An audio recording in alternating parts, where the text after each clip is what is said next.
Hi everyone, and welcome to our record book training for this year with the 2021 Market Animal Record Book.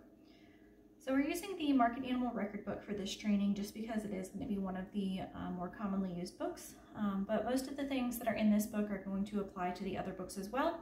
So even if you're not doing a market animal book, this should still be helpful for completing your record books for this year's fair. So a couple things before we actually get started with the book. When your book is done, you want to make sure you put it in a 3-prong folder or a 1/2-inch binder. You don't want to use a super huge binder or any other method of holding together the book like stapling or anything like that. Having a 3-prong folder or 1/2-inch binder is the easiest for judging, and it's also the most professional way of keeping your book together. Speaking of keeping your book professional, make sure that your cover isn't decorated or glittery or anything like that. This isn't a scrapbook, it is a record keeping tool. So this is something that does need to look like an actual document. So you want to make sure that this page is what's on the front of your book. This is what tells us who the book is for, the type of animal, all that information. So it's important to put this at the front of your book. You also want to make sure that your book is typed or written neatly in pen, not pencil. And you don't want to use pink or green or orange pens. You want to make sure you're using black or blue ink if you are handwriting your book, and not like a highlighter blue type blue ink. It would either be a typical black pen or dark blue ink, because again, this is a professional document. When you turn in your book, it must be complete, and even before that step, when you're getting your book signed by your leaders or your chapter advisors, you want to make sure your book is complete as well. They shouldn't be signing your book if it's not complete, and they won't sign your book if it's not complete, so make sure that it is completely finished before you actually turn it into the fair. Throughout the book, you want to be consistent, and we'll talk about some specific places to be consistent. And make sure that all of your boxes are filled in, even if they're not applicable to your project. And again, we'll talk about that when we get to it. So let's get into this cover page. So on the front here, this page should have every single box filled in. So you want to circle if it's a goat, swine, or a steer project. For exhibitor name, you want to make sure that you're printing your name very clearly. And then for the date, for your age. So it's your age as of September 1st of 2020, okay? So keep this in mind. This isn't going to be your age as of the fair necessarily. So if you have a birthday between September and the youth fair, then your age is going to be, might be a year younger than what you technically are right now. So if you are a first year 4-H senior, then that would mean your 4-H age is 14, okay? Even if you have turned 15 since then, it's your age as of this date. So this exhibitor is an active member of so you want to put what club you are in or what FFA chapter you are in. So, you would fill in with the actual name of your club or chapter. So for example, if I were showing a steer, I might be in the Newberry 4-H Club.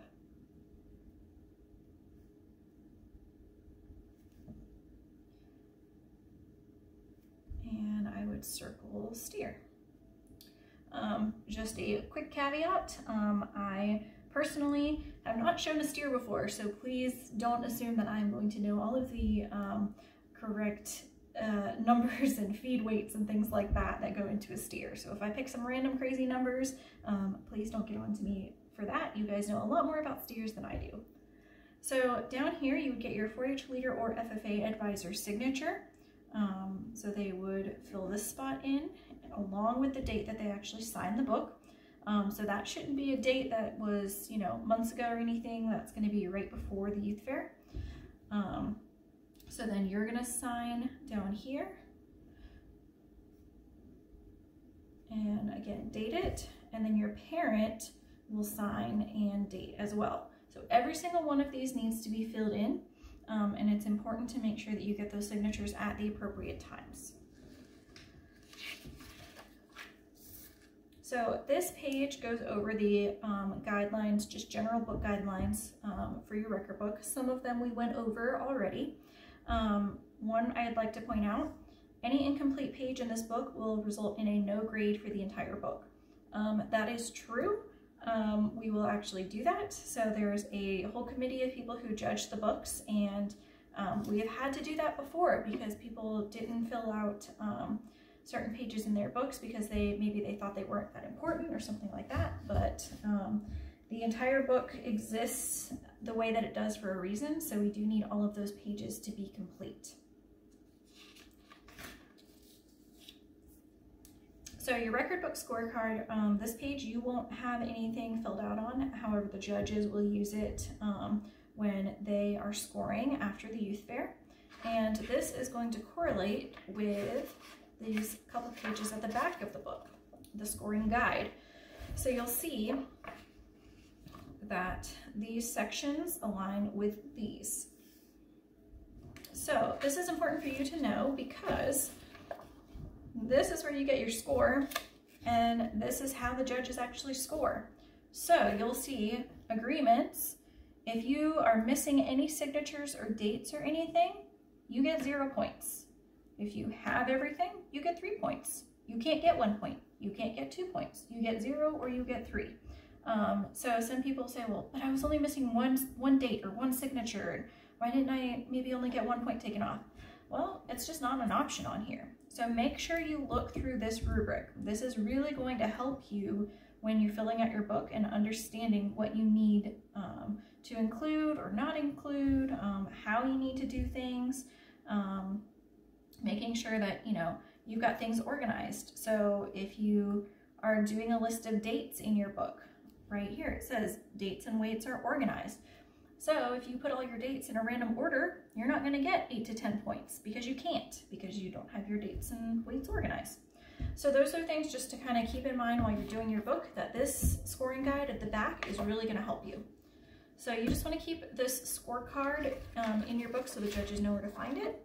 And then now we get into the project inventory. So this page here is super helpful because it tells you exactly how to fill out this section, and it gives you some examples. So the big thing to keep in mind is for the depreciation of your products or your inventory, it depreciates by 10% of the purchase cost each year.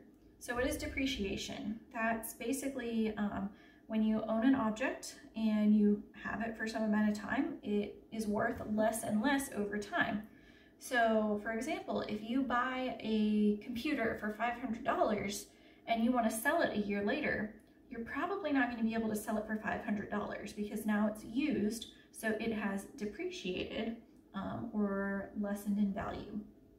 So the way that the youth fair, the Alachua County Youth Fair in particular, has decided to do depreciation, because there are many different ways of figuring that out, is they do 10% per project year of the original purchase cost, which assumes that each item has about a 10-year lifespan. So if you purchased something last year, then it depreciates by 10% this year. If you purchased it in, let's say, 2018, it would depreciate by 10% in 2019, 2020, and then now it's 2021. So you've got 3 years worth of depreciation there. So when you are filling out your project inventory page, you want to list all equipment and assets that you had at the beginning of your project. So what are assets? They are things that you own that do have some sort of value that you use in your project. So let's say you purchased a shed to store all of your feed. Maybe you went to Lowe's and found one of those prefabricated sheds and you purchased that, and that's where you're storing all of your feed. That would be considered an asset for your project, so you'd want to list it here. So I'm going to say shed for feed. And then the date acquired. This is one of the places that you want to be as consistent as possible. So if you put, say, February of 2018, And then your next item, let's say you purchased that in June of 2019, you would want to write June of 2019, okay? So see how I'm consistent with the using abbreviated months and the full year. I would not want to do 6/19 or even doing June 19. Like, I wouldn't want to be inconsistent with my dates. I want to be as consistent as possible so that it always makes sense. Because this could also be read as June 19th. So for example, when we write a normal date, we would put the year after it, for example. So this isn't really the best option. Something like this is good. Even something like this is fine because you've got the month and the year. If you don't know the month, then that's okay. You can just put, let's say you bought something in 2016 and you have no idea what month it was. You could just write 2016 and you're at least, I'm going to cross this out because we're not doing those. You're at least being as consistent as possible by writing out that full year. Okay? So then your original purchase cost or value, so the difference between cost and value, if it's something that you purchased from the store, then you're going to know the exact cost. But let's say that your grandparents gave you that shed for feed for Christmas.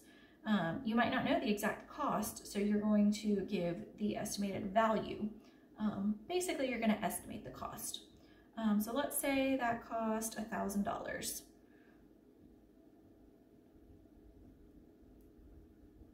Okay, so notice that I've got my decimal point here, and I'm doing the cents as well, okay?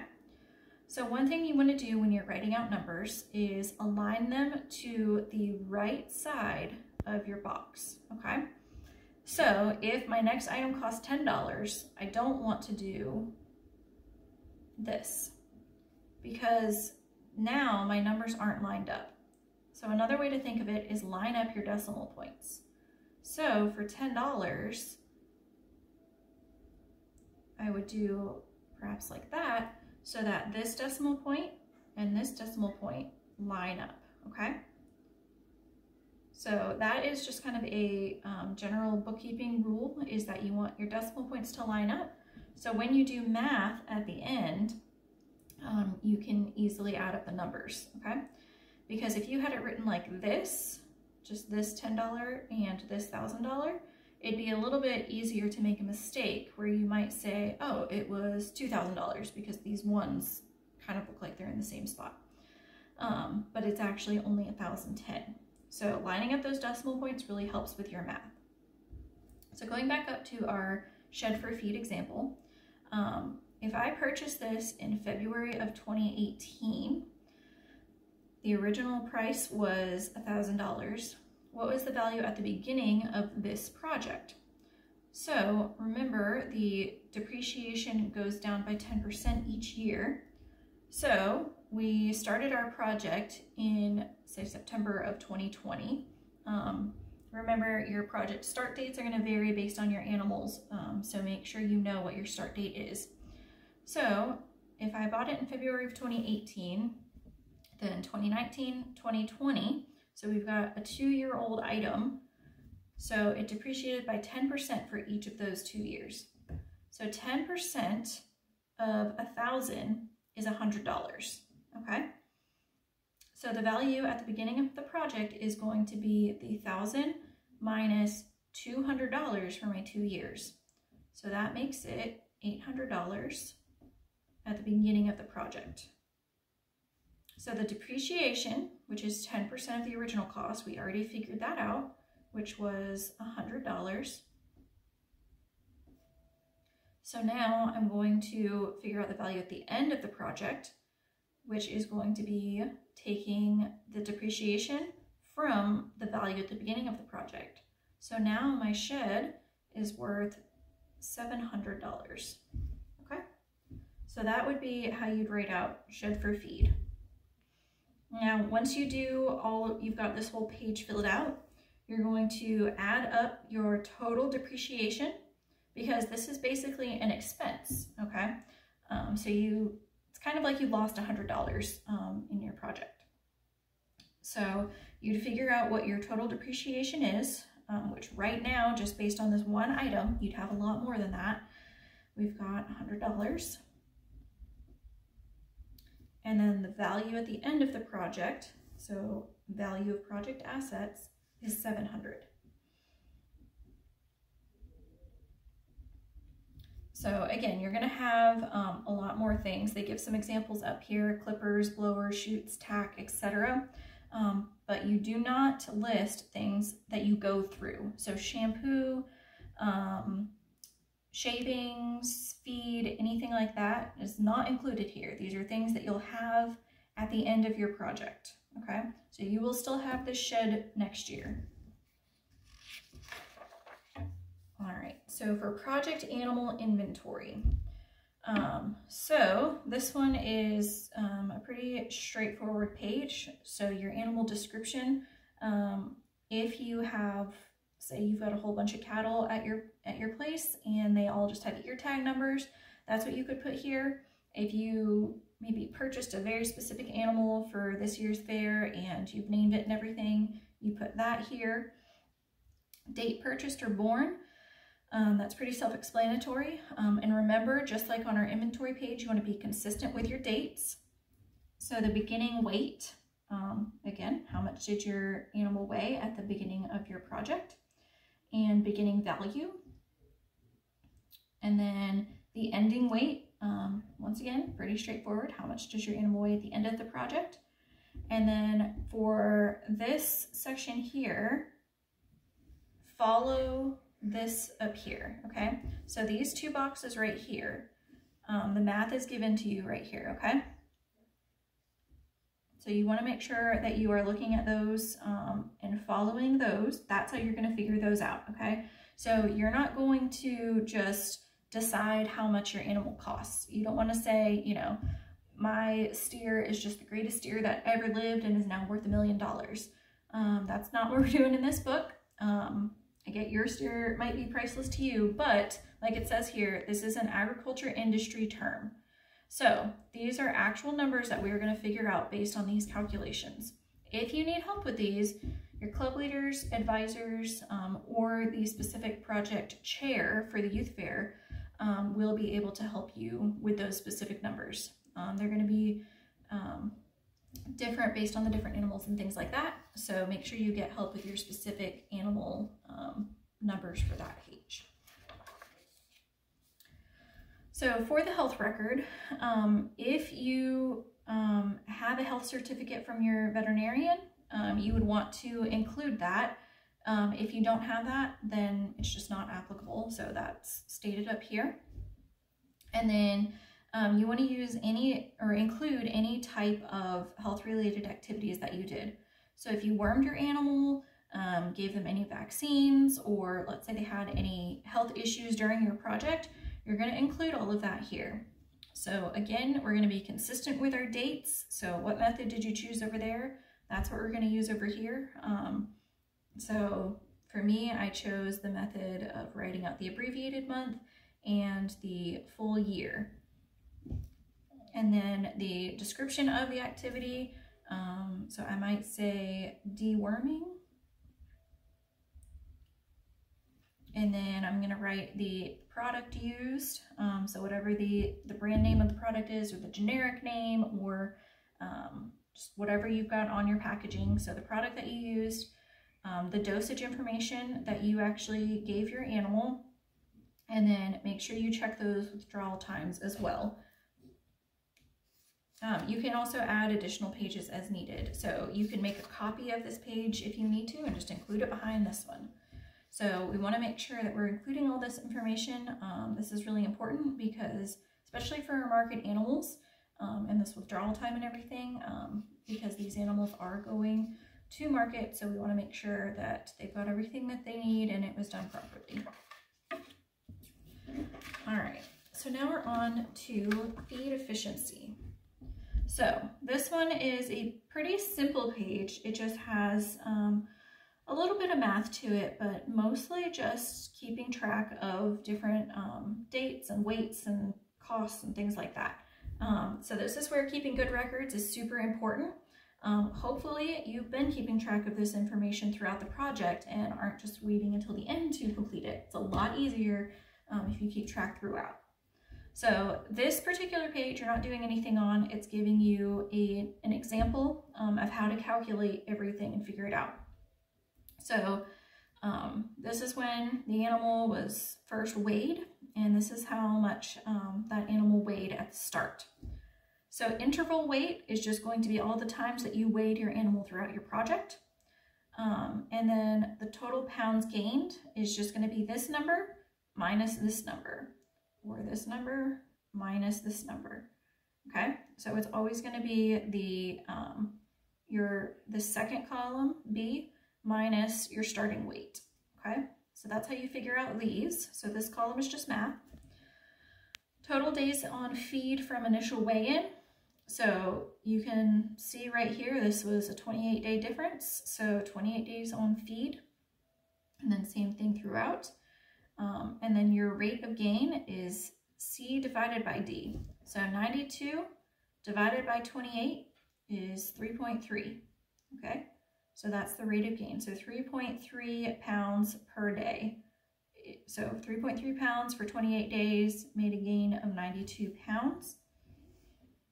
Your total pounds of feed purchased, you'll figure this out at the end of your project.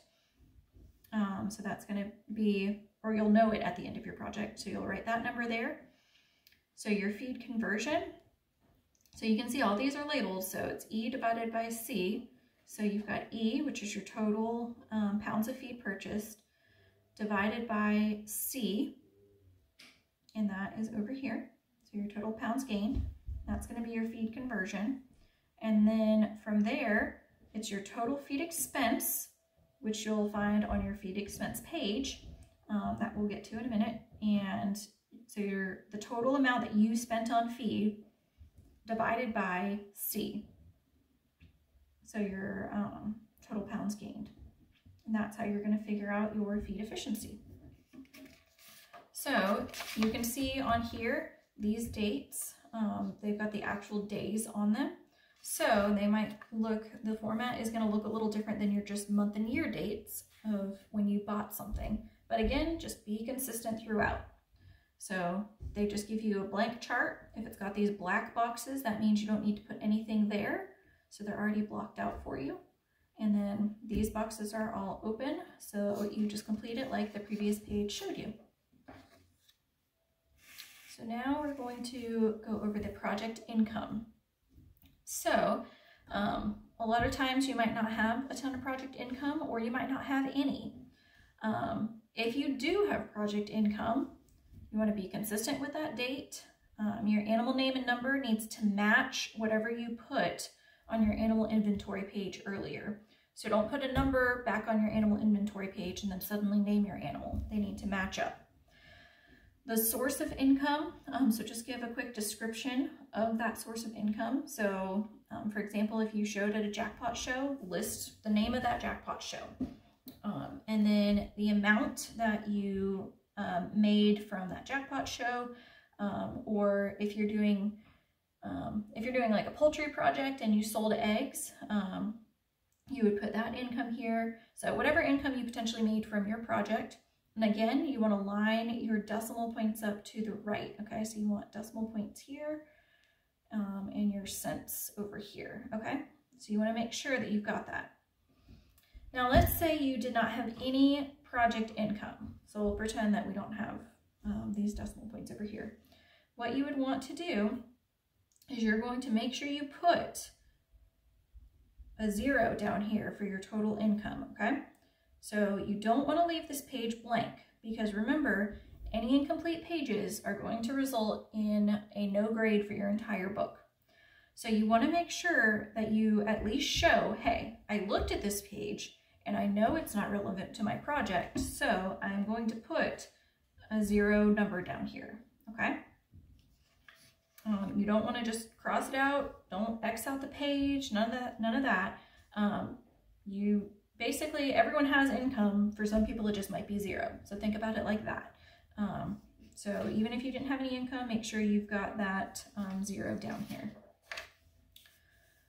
So your non-feed expenses is going to be obviously not feed, but it's also going to not be the things that are on your project inventory page from earlier. So it is things that you will not have at the end of your project.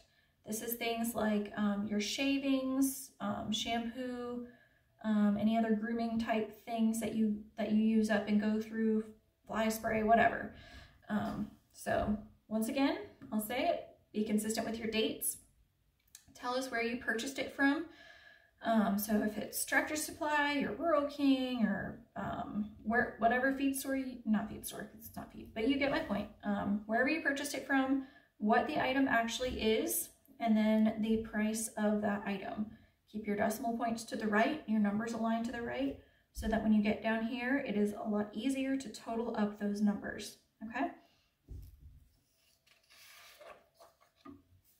So feed expenses, so this one's pretty self-explanatory. It's going to be your feed and hay expenses. So you want to list all of your purchases separately. If you had more than what was on this page, you can photocopy this page and put it just right behind it. If your feed purchases look a little funky, let's say for your project, maybe you've got a whole bunch of cattle at home. So you were buying, thousands and thousands of pounds of feed at once or something. Something that looks pretty crazy for one animal. Make a note of that. So there's an explanation, make an explanation at the bottom of the page. So you can just write a quick note down here. But try to be as specific to your project animal as possible.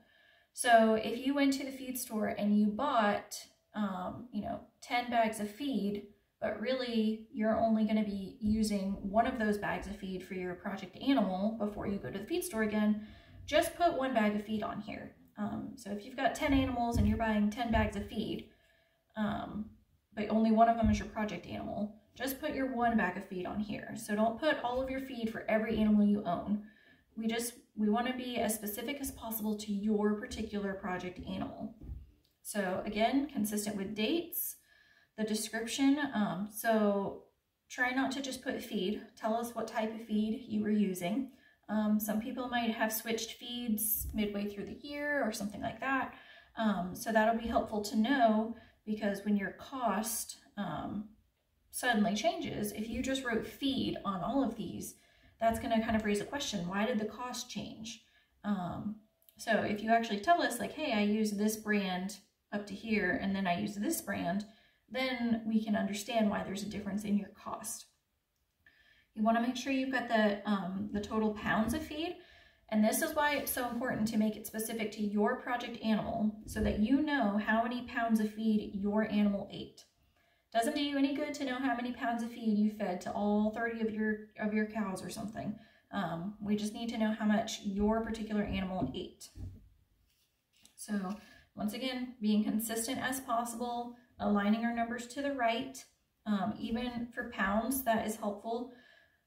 So if you've got, say, 35 might be a number that you've got, and then 15 is the next one. If you do that, it's going to be really easy to mess this up because this 5 and this 1 are aligned when really it should be here and here, okay? So you want to make sure those numbers are lined up as well as you possibly can. So now we're on to the project financial summary. So on this page, most of what you're doing here is going back to these other pages to just kind of copy these numbers over. So these are all going to be dollar amounts. So once again, your decimal points, you want to have them lined up to the right. So that can be an easy thing to do, is just go ahead and put your decimal points in, so that you make sure you put your change over here and your dollars over here so that those numbers are lined up. So your value of ending project inventory, so that means you're going to go back to your project inventory page. So that was over here. All right, let me get my pages straightened up. So the value of ending project inventory, we're pretending that all I have is the shed for my feed, which won't be the case for you guys. You'll have all kinds of different things in your inventory. but my value at the end was $700. So I'm gonna put 700 and put that right there. And then value of animal inventory. So we've got our, whatever our ending value of our animal is, okay? So I'm gonna put, I'm just making up a number here. I'm gonna put $1,000. And then total value of assets is your value of project inventory and your value of animal inventory added together. So I've got zeros, zeros, there's 0, 0, 7, and a 1. So I've got 1,700 is the total value of my assets. So we'll make sure we've got our dollar signs here. And there we go. So then total depreciation, we're going back to our inventory page. All right, so total depreciation is right down here. And for my feed shed, it is $100. So I'm gonna go ahead and put my decimal points in so I've got everything lined up. So $100. Our non-feed expenses.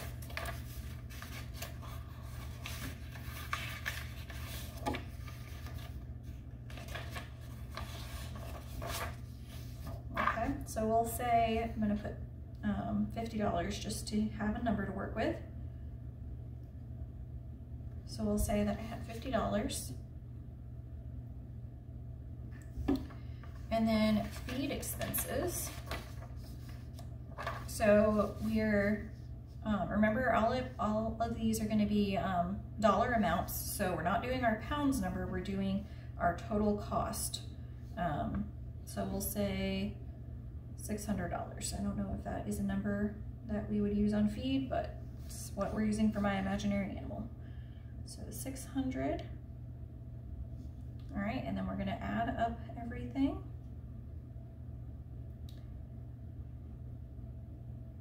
All right, so $750 on my expenses.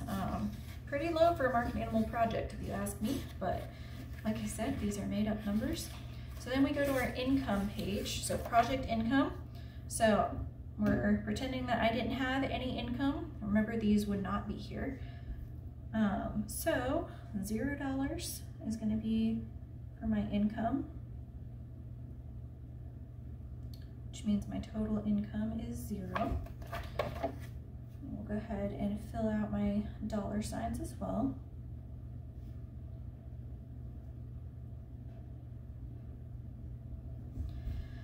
So now, the change in animal inventory, so the value at the end and the value at the beginning, we go back to these pages. So we've got our beginning value and ending value. So you are just taking the totals and putting them over here. So if we say, again, I am totally making up numbers. The value at the beginning, we'll say was $100. The value at the end, we're gonna say $200. Actually, I had already made up 1,000, but I'll just make that quick correction. So don't do that in your actual book. So you can see that I made a mistake. So what I should do is just go ahead and reprint this page, recopy everything, and just make it neat and nice. You don't need to reprint your whole book, just print out the one page. It's not that big of a deal. If you need help printing out pages, I'm sure your club leaders, advisors, things like that can help.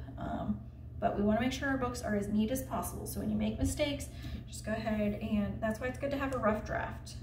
So I recommend having 2 copies of your book. So we can pretend this is my rough draft, and then at the very end of my project, I would copy all these numbers a lot neater into my final copy. So the net change in animal inventory is value at the end minus the value at the beginning, which is going to be $900 for these made up numbers that I used. All right, and your profit is your total income minus your total expenses plus the net change in your animal inventory. So your income is 0 on this example, minus your expenses. So right now we've got negative $750 plus the net change in animal inventory. So we've got $150 in profit, okay?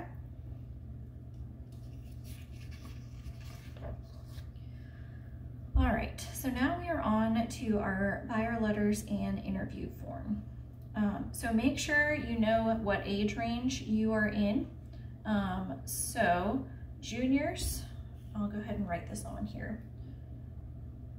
Juniors are ages 8 to 10.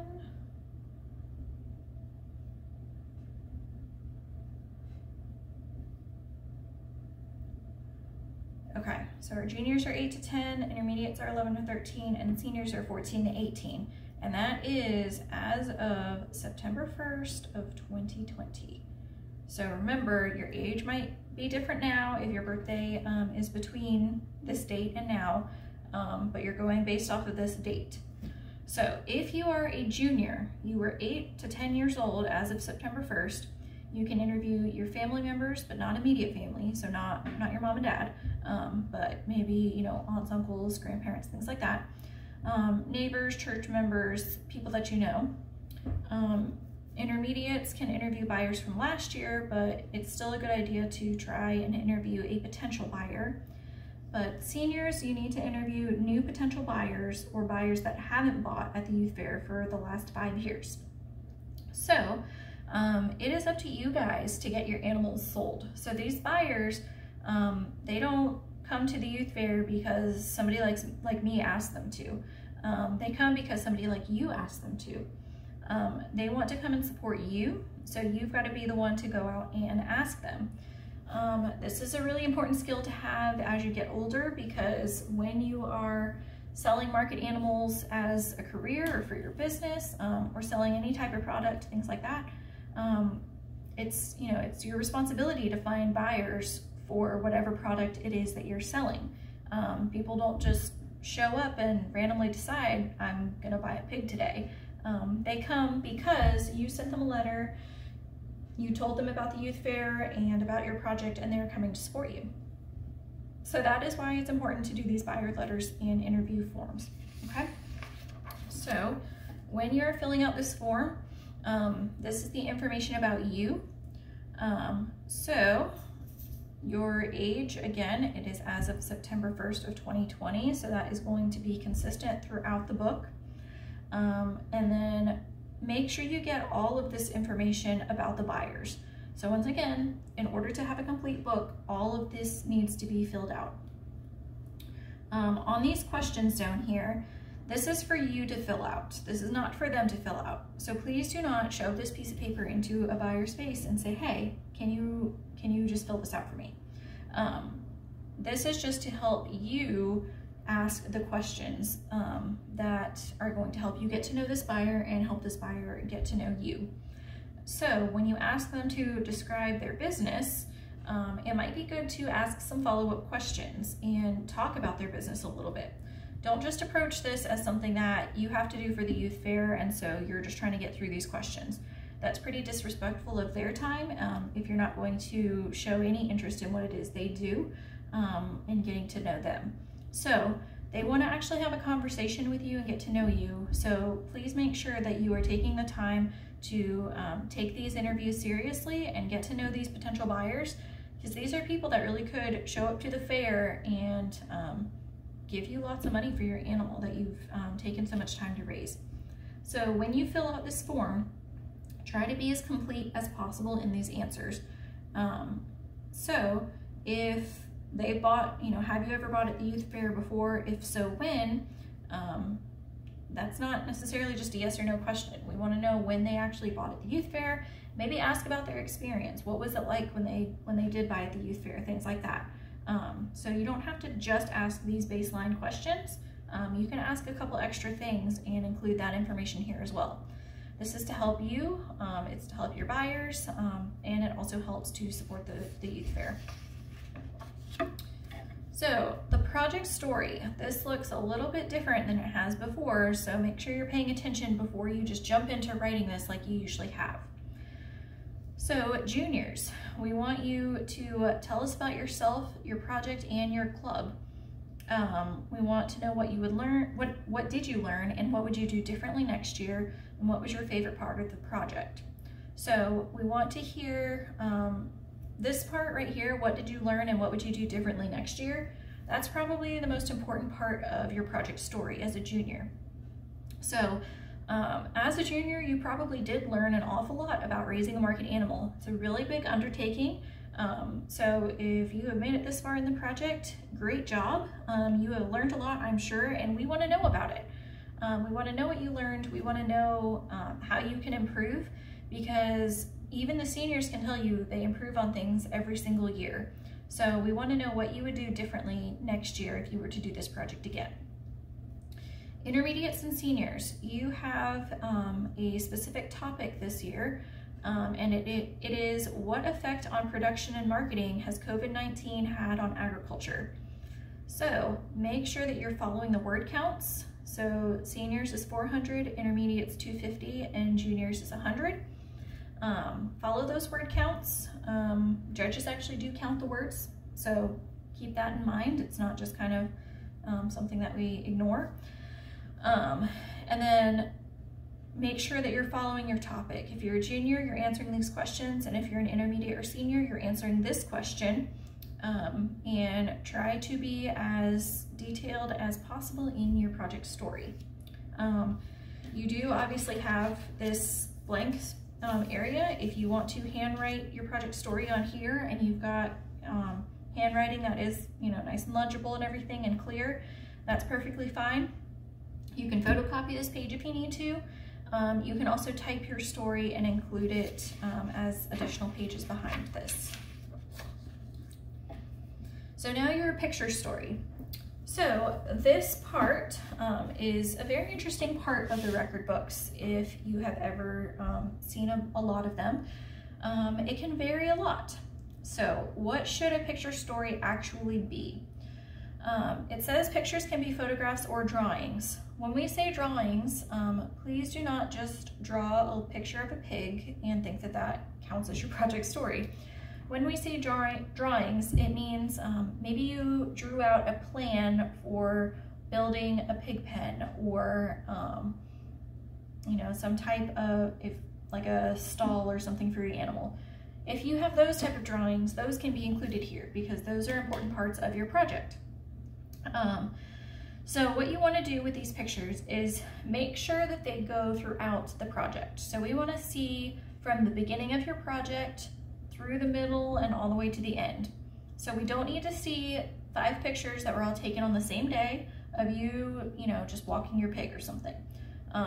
We want to see pictures of you being an active participant in your project. So that means you're actively out there doing stuff with your animal, practicing for the fair, practicing your showmanship. Maybe you're attending workshops to learn more about your animal. Whatever it may be, we want to see things throughout the project, the whole progression. Now when it comes to captions, you want to make sure that your captions are maybe teaching the judges something about your project. So tell us the skills that you're learning or that you're practicing. Don't just say, here I am with my pig and my pig is great. That's not a great caption because it doesn't really tell us anything about your project. So if you are feeding your pig and that's what your picture is of, maybe tell us how much you're feeding them and why, or what type of feed you're feeding and why you chose that type of feed. So tell us something about your project and maybe go a little bit beyond just what's in the photo. So it's not just you scooping feed, there's a whole decision-making process that went into what you're feeding and how much you're feeding, for example. Another thing to consider with your pictures is safety practices.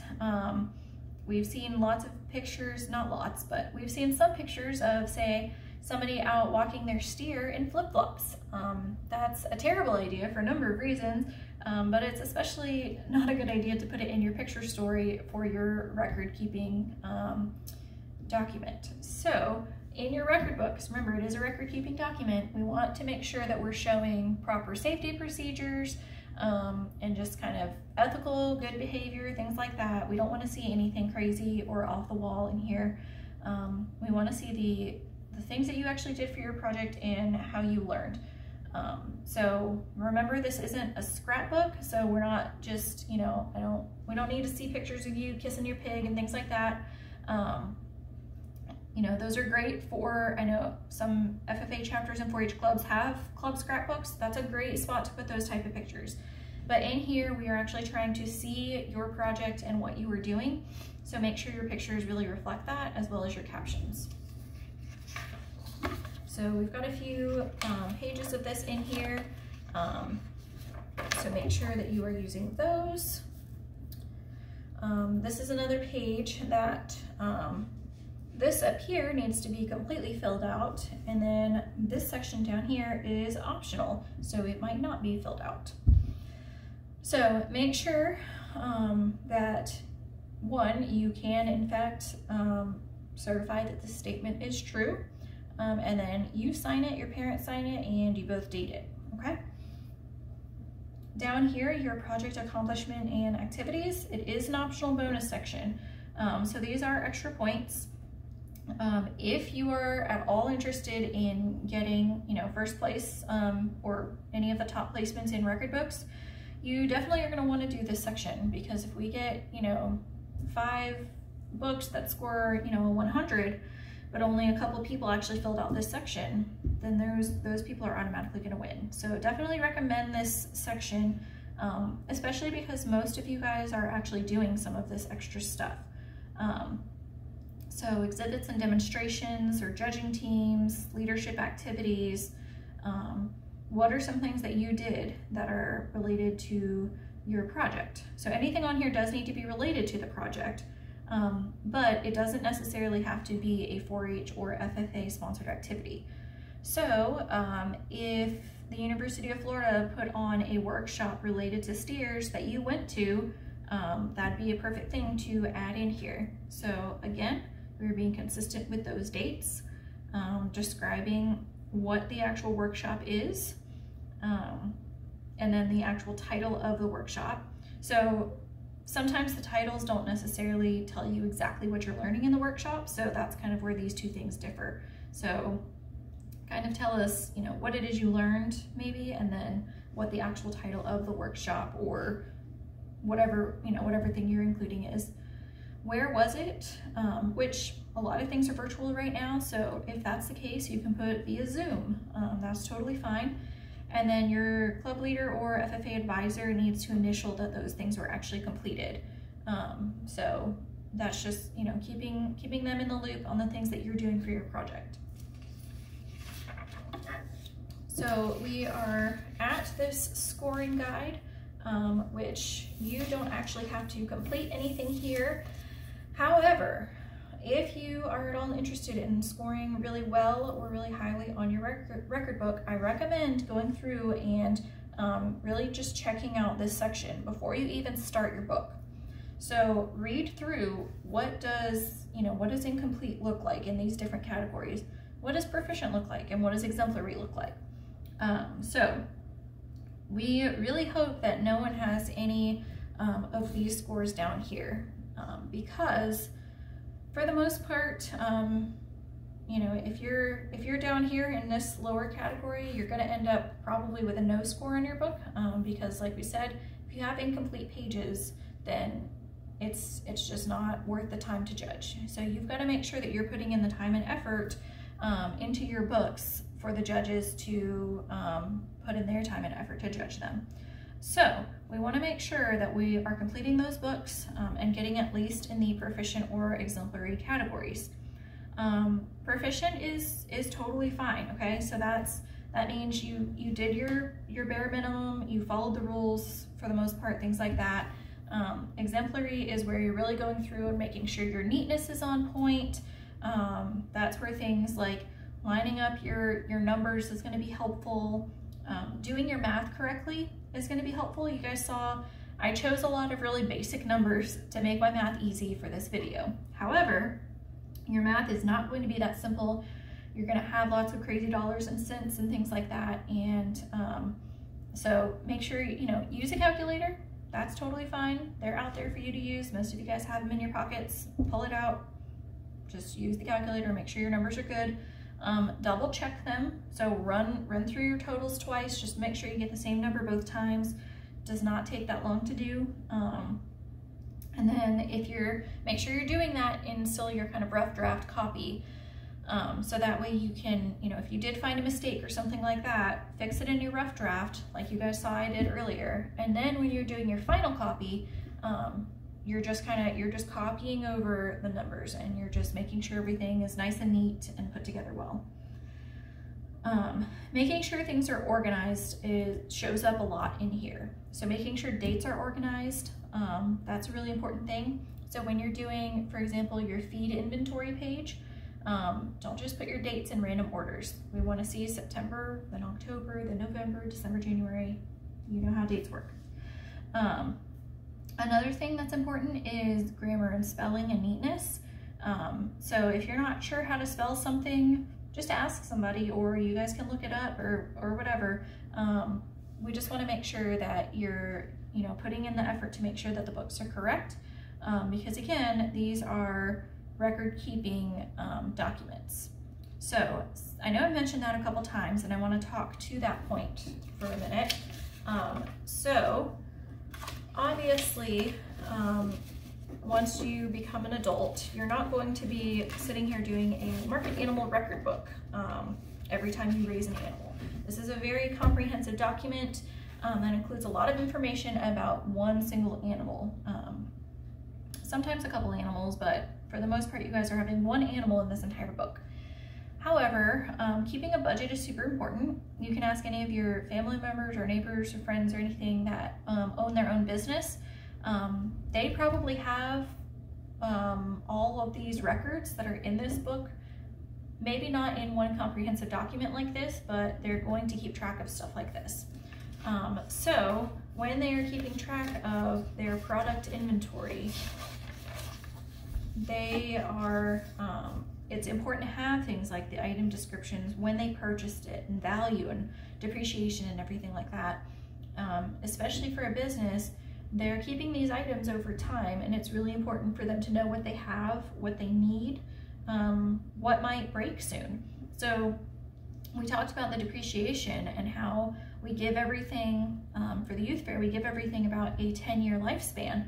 So after 10 years, maybe you need to check out your shed. Is it still good? Is it still standing? Is it still holding your feed? Is it keeping water out and rodents and all that? If so, that's awesome. So we're not saying that everything is broken in 10 years and you have to buy a new one, but it does give you kind of a good time frame for just checking out your materials and items and making sure everything is still good and intact and usable for your project. So the project inventory, that's something that is, you know, super common for businesses to have an inventory with all the value of their items and things like that. Income, same thing. If a business has money coming in, they are keeping track of that. They're keeping track of money going out. And those numbers need to, you know, match whatever is in their bank account at the end of the year. I can speak to my experience in the 4-H office that I do keep track of all of our money coming in and money going out, and every single month we have to make sure that what matches our record book is what is actually in our bank account. So that's something that we do in real life and keep track of on a regular basis. So we're not just asking you to do these books to make you do some extra work. These are actual skills that you will use later on. So that's why it's so important to keep track of those little details. So I hope this record book training has been helpful. I hope going through the pages helped point out some different things for you guys. And if you do have any questions about record books, there are a number of people that you can reach out to. So you can reach out to you can reach out to me. So I'll write Mary Lee Sale. And my email is msale@alachuacounty.us.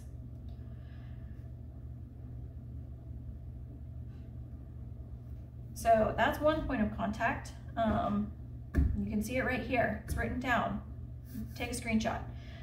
So you can reach out to me if you have any questions about your record books, but you can also reach out to your chapter advisors, your club leaders, the youth fair committee board members. So there's somebody who is actually in charge of creating these record books and editing them each year and things like that.